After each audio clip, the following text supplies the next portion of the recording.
The moment Freya Halcomb's headlights swept across the shape collapsed on the center line of Highway 97, she knew the night had stopped being ordinary.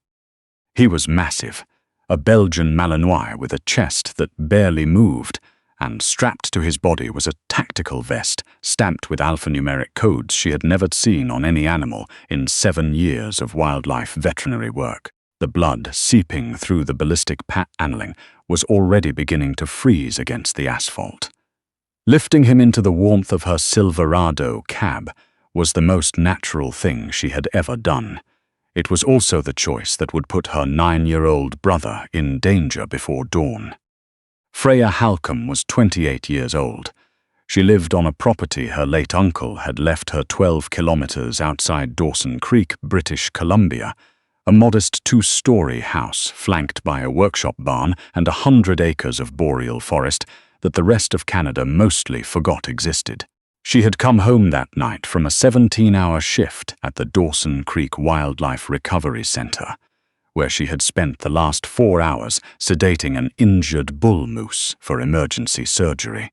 She was running on cold coffee and the particular kind of exhaustion that settles into the bones after a full day of making terrified animals feel safe. She had not expected to stop on a dark highway in -20 weather and do it again. But when she crouched beside the dog and pressed 2 fingers to the groove of his neck, feeling the pulse, shallow, too fast, but there, she was already calculating. She was already in her element. "Easy," she murmured. "I've got you." His amber eyes found her face and held it. He didn't snap. He didn't flinch. He only watched her with an intelligence so clear and deliberate it made her breath catch.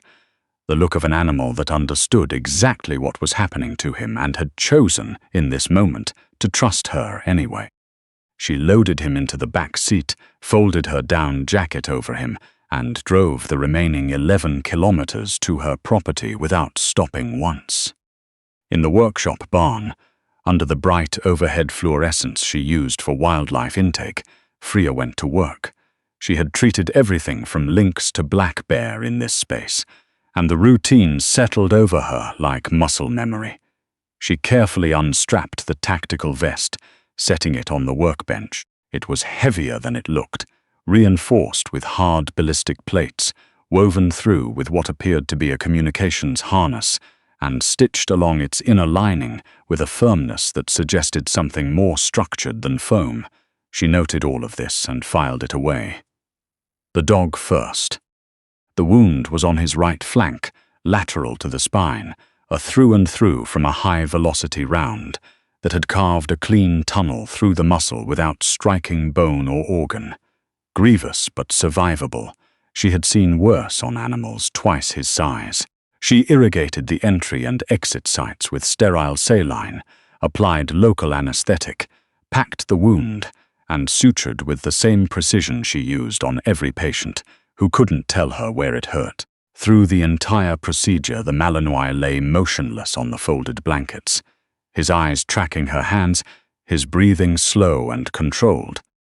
When she pressed a gloved hand to his ribs afterward, he exhaled through his nose and let the tension release from his body all at once, the particular surrender of an animal that had been braced against pain for a very long time. "You're all right now," Freya said softly. She injected a broad-spectrum antibiotic, covered him in a thermal blanket, and turned her attention to the vest on the workbench. The alphanumeric code stitched into the collar read K9VG9, no unit patch, no Canadian Forces insignia, no civilian registry markings. The entire piece of equipment had been deliberately scrubbed clean. On the D-ring at the back, clipped beneath a Velcro flap, was a small black module about the size of a lighter, a transponder, its LED blinking a slow green pulse in the dark. Freya stood very still and looked at that blinking light for a long moment. Then she picked up a ball-peen hammer from the pegboard above the bench and drove it through the device in a single blow. The light died. She didn't know exactly why she did it. only that something in the clarity of the dog's amber eyes, combined with the precision of that bullet wound and the sterile anonymity of the gear, told her clearly, whatever was looking for this animal, it did not have his well-being in mind. She called him Vega that night. It was the name of the star she had learned first as a child, the brightest fixed point in a northern sky. It seemed right for a dog this composed.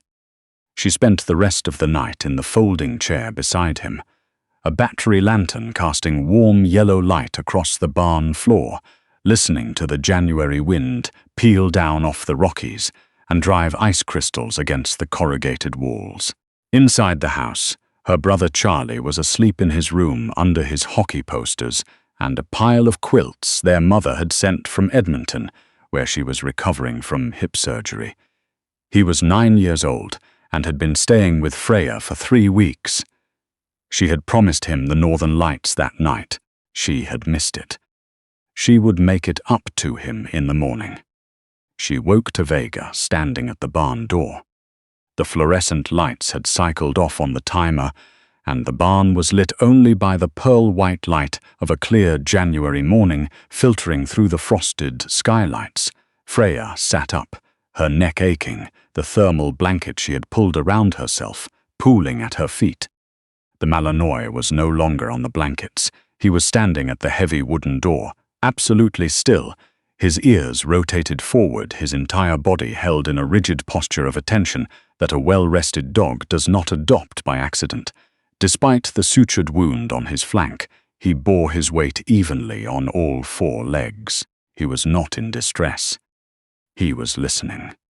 "Vega," Freya said. He glanced at her over his shoulder, a single, deliberate look, then turned back to the door. She checked her phone. No signal. She had 2 bars even in the worst snowstorms out here. Her uncle had paid to have a repeater installed on the ridge for exactly that reason. She walked to the router on the barn's side wall, offline, every indicator light flat red. She stepped outside through the side door into the brittle cold and looked up at the ridge. The repeater was dark. It had not blown over in the night. The mounting bracket was intact. Freya stood in the snow for a long moment, her breath misting in short white clouds. The only sound the far creak of frozen spruce trees shifting in the wind. She went inside, booted the old laptop at the workbench, and typed the code K9VG9 into every search window she could access. No results. She tried descriptions of the gear, the vest's construction, the communications harness. Nothing matched anything publicly available. The equipment was beyond specialized. It had been engineered to leave no trace. She closed the laptop. Charlie was in the kitchen when she crossed back through the house, standing at the counter in his wool socks, eating cereal directly from the box with his fingers, and reading the back of the carton. He looked up at her with the same easy, uncomplicated expression he'd had since he was 3 years old. "Morning," he said. "Why's the internet broken?" "Storm interference," Freya said, and kissed the top of his head. "We'll sort it out." "Can I see the dog? You left the barn light on all night." "After breakfast, and it's okay, I meant to." She managed a full smile with every muscle in her face, while her hands down at her sides, where he couldn't see them, were shaking. She went back to the barn. Vega was no longer at the door. He was standing in the center of the floor, directly beneath the overhead light, and the change in him was absolute. His lips had drawn back from his teeth in a low, continuous snarl. The hackles along his spine stood in a rigid ridge from neck to tail. He was not looking at Freya. He was staring at the north wall, the wall that faced the boreal. Freya wiped the frost from the small barn window with her sleeve and pressed her face to the glass. At first she saw only the tree line, white birch and black spruce, standing in the still cold air, shadows pooled between them in shades of blue and grey. The kind of scene she had looked at every morning for 3 years without seeing anything unusual in it. Then one of the shadows moved. It was not a deer, it was not a moose, it was a figure in matte white-grey tactical camouflage, moving in a low, practiced crouch between the trees, carrying a suppressed rifle in a two-handed grip. As her eyes adjusted, she found a second figure 30 meters to the left, then a third emerging from behind the equipment shed she used to store the snowblower and her uncle's old skidoo. They were moving in a coordinated wedge, methodical and completely silent, oriented toward the house.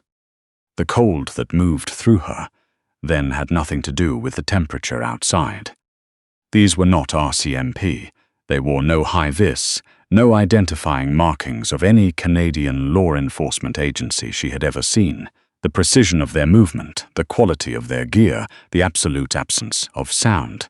These were trained operators, special forces, or something else entirely, something that existed in the space where those words stopped applying. They had killed her cell signal. They had cut her internet.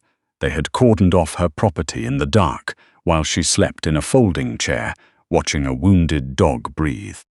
And the house, Charlie was in the house. The thought detonated through her chest and burned every other consideration away. She grabbed the tactical vest from the workbench and looked at it for exactly 3 seconds. She thought about leaving it. She thought very hard in those 3 seconds about taking Charlie and Vega and the Silverado and driving south as fast as the road would carry them, leaving the vest where it sat, letting these men have whatever was sewn into its lining. No information was worth a 9-year-old's life. She knew that absolutely and without question. But she also knew, with the cold, particular clarity of someone who had spent 7 years watching predators take what they wanted when given an uncontested opening, that walking out of this barn empty-handed would not make her or Charlie safer. People who jammed cell repeaters and surrounded rural properties before dawn did not leave witnesses behind. Whatever was in this vest was the only leverage she had. The moment she abandoned it, she abandoned any reason for them to let her brother go. She tucked the vest under her arm. "Vega," she said quietly and evenly, "we need to get to the house." The Malinois turned from the wall and looked at her. The snarl was gone. His ears came up, precise and attentive, and he lowered his head slightly, not in submission, but in the way a soldier drops his profile before moving through a covered route. He understood. Freya did not use the main barn door. She went to the back wall, to the low crawl hatch her uncle had built for running water lines in summer, which opened into a frozen drainage channel screened by a dense windrow of spruce.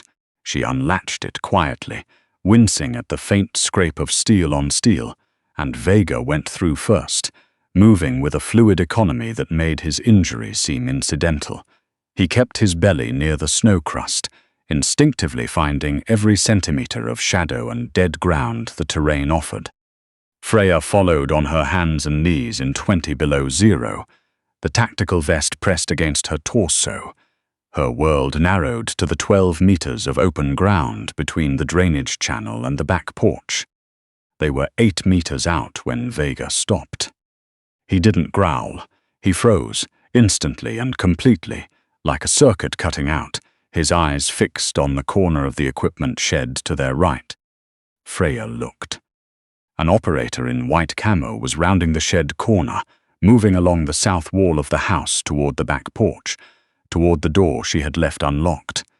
He moved in silence, rifle up in a ready position, his head tracking in slow, disciplined sweeps. He hadn't seen them yet. The drainage channel gave her maybe 4 seconds before his next sweep reached their position. She raised the tactical vest, thinking of it as a distraction, a throw, something, anything. She didn't need it. Vega covered 8 meters in the time it took her to draw one breath. He did not bark. He did not announce himself at all.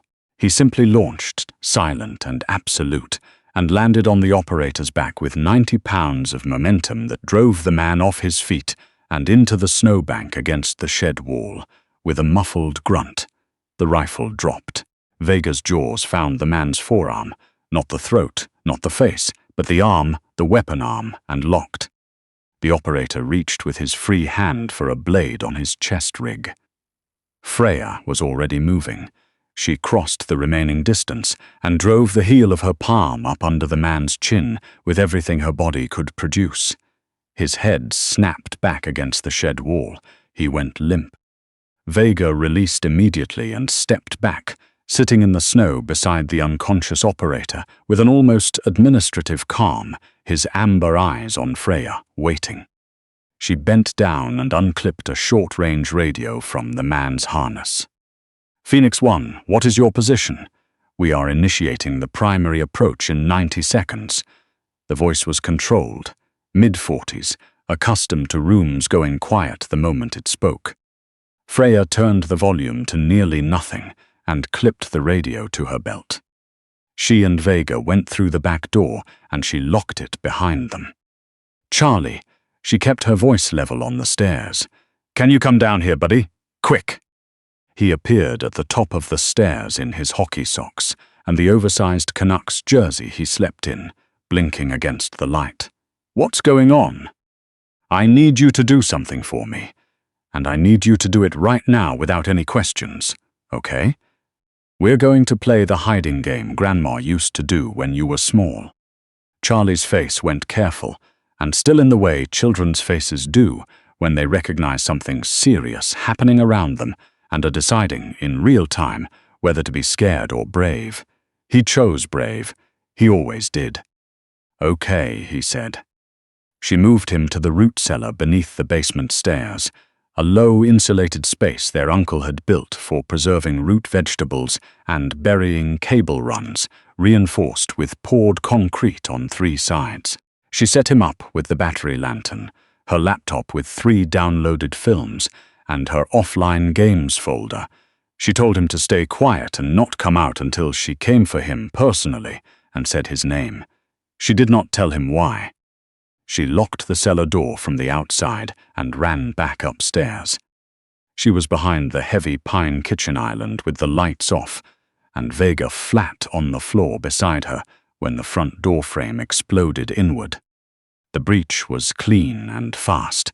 3 operators through the main entry in under 4 seconds, moving in coordinated stack formation, laser sights painting thin red lines across the ceiling and walls, sweeping each corner with the mechanical efficiency of people who have done this in darkness many times before. Freya's hands were shaking. She made them stop. "South wing clear." The voice was close. Heavy boots on hardwood, methodical. "North wing clear." Kitchen, a pause. Not clear. Warm coffee mug on the counter. The footsteps stopped. A red dot swept the edge of the pine island, tracing the join. "Messieurs Halcomb." A new voice, the same one from the radio, mid-40s, controlled, moving into the kitchen doorway, with most of his body shielded behind the doorframe. He had a face that had spent decades making decisions other people would have to live with. He pulled off his balaclava. "My name is Commander Silas Pruett. We represent a private security firm operating under a classified Canadian government mandate. You are currently in possession of stolen military property, and I am giving you the opportunity to resolve this without further incident." "A dog isn't property," Freya said from behind the island. "The K9 is not the issue." Pruett's voice remained professional. "What is very much the issue is a biometric intelligence drive sewn into the lining of his tactical vest. That drive contains classified Canadian Forces logistics data that was illegally removed from a secure facility by a junior corporal with an inflated sense of his own importance." Freya looked at the vest on the counter beside her. The lining. She had felt it, that unusual firmness along the inner seam. She had thought it was reinforced stitching. "Your people shot him," she said. Something moved behind Pruett's eyes and was controlled before it reached his face. "Corporal Sutton was killed in a training accident. The K9 became destabilized afterward and fled the scene. What I need from you, Miss Halcomb, is the vest, and I need it in the next 30 seconds. Vega made a sound then. It began deep in his chest and built slowly, not into a bark, but into something lower and more sustained, a vibration that traveled through the floorboards and rattled the cabinet pulls. He recognized Pruett's voice. The sheer and focused hatred radiating from the dog's body communicated, more clearly than any testimony could, what a training accident actually looked like. "The vest is in the barn," Freya said. Pruett looked at her for a moment, then "We swept the barn." She said nothing. "Take her," Pruett said, stepping back into the shadow of the hallway. One of the operators moved around the island. Vega came off the floor. The sound that came through the windows stopped everything. It was distant at first, a rhythmic, mechanical percussion she felt in her sternum before she could distinguish it clearly. Then it multiplied, overlapping, intensifying, the hard chopping roar of rotor blades cutting through the January air in formation. Powerful searchlights detonated through the kitchen windows, bleaching the room white. The radio clipped to the unconscious operator outside crackled on a frequency someone inside had also, and the voice that came through was not calm. "Commander, we have RCMP emergency response and CSIS inbound. Multiple vehicles on Highway 97, fast roping east tree line." Pruett's composure fractured for the first time. He raised his rifle. He was aiming at Freya. He did not get to pull the trigger. Vega went over the Pine Island in a single surging arc, wounded flank and all, and 90 pounds of Belgian Malinois met Pruett's chest with enough force to drive them both through the kitchen doorway and into the hall. The rifle discharged into the ceiling. Plaster dust sifted down through the searchlight glare like pale snow. Freya stood up. The two remaining operators were caught between her, a raging military dog, and the sound of boots hitting the front porch in a controlled thunder of momentum that shook the window frames. "On the ground," she said. Her voice was remarkably steady. "Both of you, right now." They looked at each other. They looked at Vega, who was standing over Pruett with his jaws an inch from the man's face, amber eyes open and unblinking. They looked at the RCMP emergency response team flooding the entrance in dark tactical gear, marked with bold white block letters. They went down. Staff Sergeant Dara Kinsley of the Canadian Security Intelligence Service came through the kitchen door 90 seconds later, her badge visible at her chest rig, her dark eyes moving across the scene with the measured efficiency of someone who has long since stopped being surprised by anything and is simply assessing what still needs to be handled. "Mrs. Halcomb," she said, "you all right?" "My brother's in the root cellar beneath the basement stairs." Freya set the tactical vest on the kitchen table. "He thinks we're playing a game. Can someone get him, please?" "Already on it." Kinsley crouched beside Vega, who was still watching the hallway where Pruett was being pulled to his feet in handcuffs by two officers. "Stand down, boy, you're done. Good work." Vega considered her for a long moment. Then he walked to Freya's side and pressed the full length of his flank against her leg and stayed there, his weight solid and warm against her. An hour later, 2 hours later, the kitchen blazing with light and bodies and quiet radio traffic, Charlie asleep on the living room sofa under a blanket an RCMP officer had found in the hall closet. Kinsley sat across from Freya at the kitchen table and explained everything. Commander Silas Pruett had been running an illegal arms diversion operation out of a Canadian Forces logistics node in northern Alberta for nearly 4 years. He had used classified supply route data to redirect military-grade equipment to a private broker network operating through the Northwest Territories and across the border. Corporal J. Sutton, a special operations working dog handler stationed at the Wainwright training facility, had discovered the discrepancy during a routine inventory audit and had spent 3 weeks quietly documenting it on an encrypted biometric drive, the kind keyed exclusively to Sutton's own fingerprint and voice signature, making it worthless to Pruett without Sutton himself. Pruett had ordered Sutton killed on a back road outside Wainwright and staged it as a vehicle accident. But Vega had been in that vehicle. He had pulled himself free of the wreck, the drive still secured in his vest, and run. He had run for 2 days through the boreal before Freya's headlights had found him on a highway outside Dawson Creek. "How did us get here in time?" Freya asked. Kinsley set a tablet on the table. On the screen was a drone feed. The property from above, time-stamped 03:14 that morning. We had surveillance on Pruett's unit for 6 weeks. When they moved on this property, we activated the response. We lost their encrypted comms when his operator went down in your yard. But the transponder kill, she gestured at the smashed device Freya had brought in from the barn, actually bought us the window we needed. Pruett couldn't pinpoint the vest's exact coordinates until his teams checked in by radio, and by then we were already on the highway. Freya looked at the ball-peen hammer still sitting on the kitchen counter. She had done it on pure instinct. She hadn't known why. "What happens to Vega?" she asked. Kinsley looked at the Malinois, who was sitting beside Freya's chair, with his chin resting on her knee, his amber eyes half closed. He had not moved from her side since the last operator had been walked out the front door. "Corporal Sutton had no next-of-kin designation for the dog," Kinsley said carefully.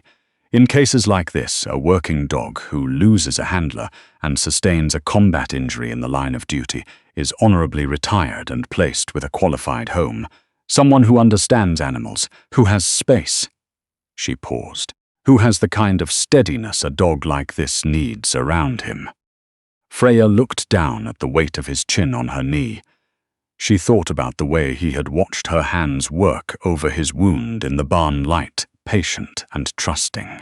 She thought about the way he had positioned himself between her and every threat since the moment he had been strong enough to stand.